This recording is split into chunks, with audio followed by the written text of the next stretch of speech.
लेकर सरकार बिल स्थिर हो गया, बिल कहाँ गया, राज्यपाल के पास गया। देखिए, सरकार हर मुद्दे पर स्थिर है। सरकार केवल सरकार के जितने भी अंग में बैठे लोग हैं वो अपने निजी स्वार्थ के लिए, अपने खाना पूर्ति के लिए काम कर रहे हैं। वो किसी भी मुद्दे पर ना बात करना चाहते हैं, ना किसी भी मुद्दे पर बैठकर सॉर्ट आउट करना चाहते हैं, किसी भी मुद्दे पर बात नहीं करना चाहते हैं। सर्वदलीय बैठक बुलाई कि स्थानीय नीति कैसी हो, उसका प्रारूप क्या हो, उसका ड्राफ्टिंग क्या हो। कम से कम एक बैठक तो बुलाए, सबके रायशुमारी तो ली जाए कि हम लोग गंभीर हैं स्थानीय नीति को लेकर, हम लोग गंभीर हैं नियोजन नीति को लेकर, हम लोग गंभीर है विस्थापन को लेकर। अगर गंभीरता है तो सर्वदलीय बैठक बुलानी चाहिए और बातचीत करनी चाहिए, फिर आप कैबिनेट में ले जाइए, कैबिनेट में प्रस्ताव लेकर आइए। लेकिन एक बार चर्चा परिचर्चा सर्वदलीय होनी चाहिए, तो गंभीरता नहीं है।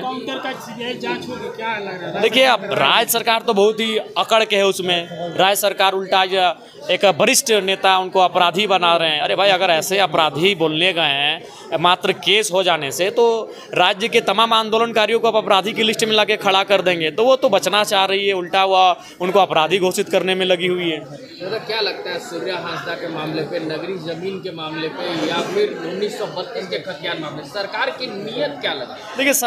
देखिए, माननीय मुख्यमंत्री अच्छे इंसान हैं, दिल के साफ हैं, लेकिन एज ए पॉलिटिशियन उनका विजन बिल्कुल भी नहीं है।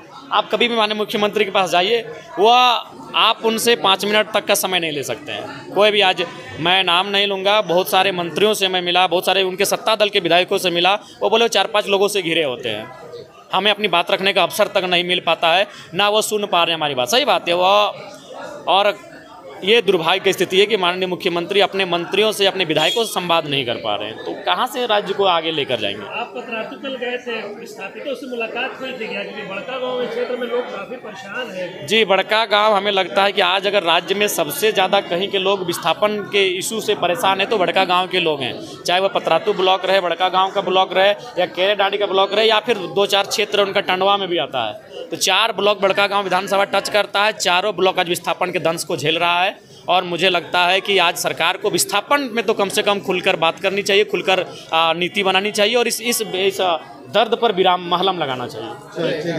जेल के मंत्री ने कहा है कि इरफान अंसारी को घर में घुस के मारेंगे अगर हमारे लोगों को धमकाइएगा, तो क्या कहेंगे? देखिए, अगर ऐसा आवेश में कहा है तो उसके लिए हम लोग खेद प्रकट करते हैं कि आवेश में वो एक माननीय मंत्री हैं, और अगर आवेश में ऐसा चूँकि होता है, जनरली जो लोग आंदोलन से जुड़े होते हैं, कभी कभी कुछ शब्द ऐसे आते हैं जो थोड़ा सा लगते हैं, लेकिन वो केवल उस परिस्थिति की देन है, ऐसा नहीं कि उनके बारे में किसी का वैसा भाव है।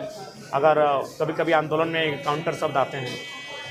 दादा, जेटेट के छात्र लगातार, जी, आज मेरा वही सवाल था। आज जो मेरा शून्यकाल था जो बाधित हो गया, मेरे शून्यकाल का सवाल जेटेट से ही था कि जेटेट की जो परीक्षा है पिछले 9 वर्षों से नहीं हुई है, परीक्षा ली जाए। ये मेरे जेटेट में आज मुद्दा था, लेकिन